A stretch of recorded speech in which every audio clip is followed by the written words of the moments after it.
संचालक परमानंद काला नवरात्रि के चतुर्थ दिवस के अवसर पर अपने सम्मानित दर्शकों को माँ कुष्मांडा के विग्रह पर आपका ज्ञान वर्धन करते हुए आपके सामने प्रस्तुत हैं। देवी माता रानी का यह रूप थोड़ा मुस्कुराहट लेकर हंसता है, जिससे ब्रह्मांड का निर्माण होता है।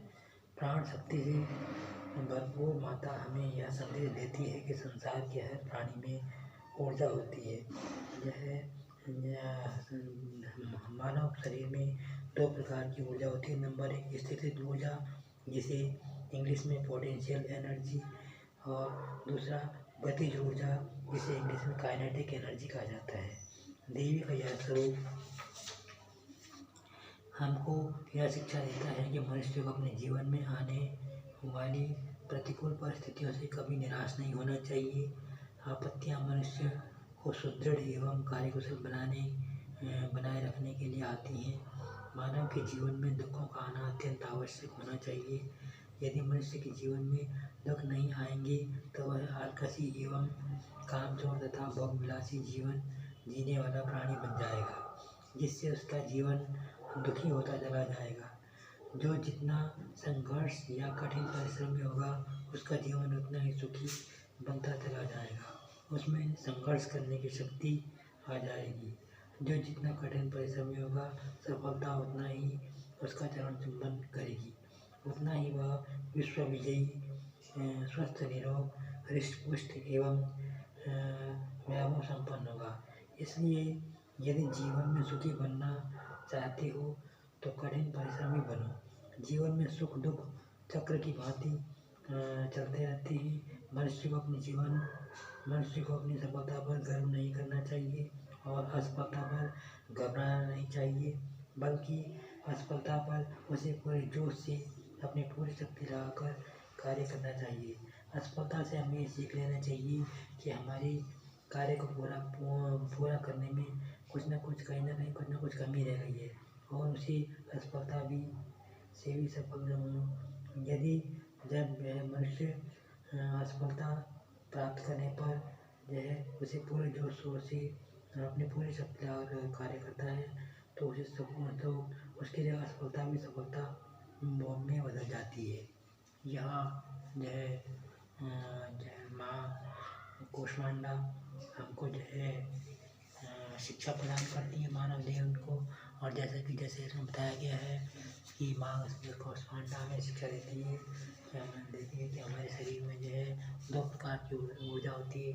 तो उन ऊर्जा शक्तियों को बनाए रखने के लिए यदि आप भगवती सती की जीवन की ओर ध्यान आकर्षित करेंगी, तो आप ये पाएंगे कि भगवती सती ने शिव की प्राप्ति के लिए किसी प्रकार का भजन कीर्तन इत्यादि नहीं किया, बल्कि अपना ध्यान केंद्रित किया, त्याग तपस्या की, और शांतिपूर्वक त्याग तपस्या करने के कारण उनके अंदर असीम शक्तियाँ आ गई।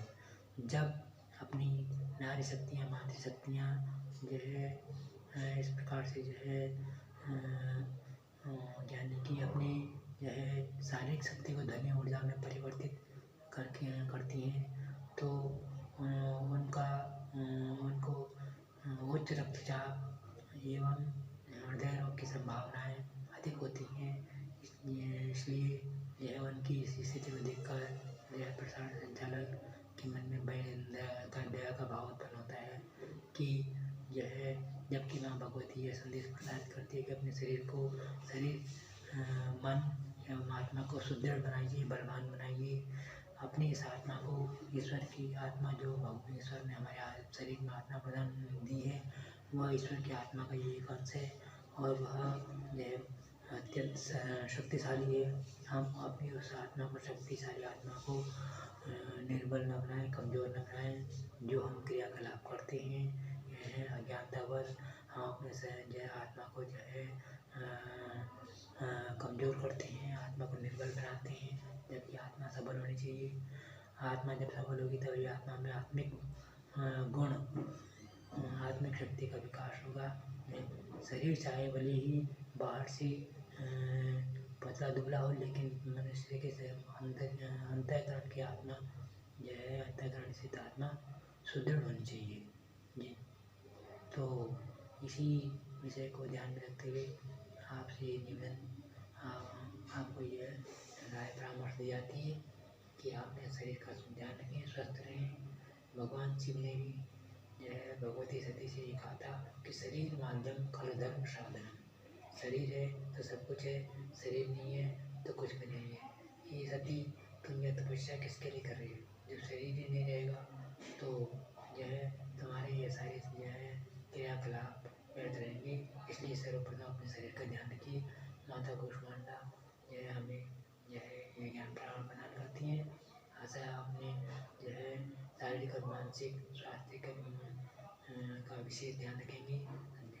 और जो है जब आपका जो है शारीरिक और मानसिक स्वास्थ्य सुदृढ़ रहेगा, तभी आपका परिवार स्वस्थ, सुखी, संपन्न एवं शांत रहेगा। तो इसी वक्तव्य के साथ यह प्रसारण संचालक पद्मानंद का यह कामना करते हैं कि आपका परिवार स्वस्थ रहे, सुखी रहे, आनंद रहे आदि।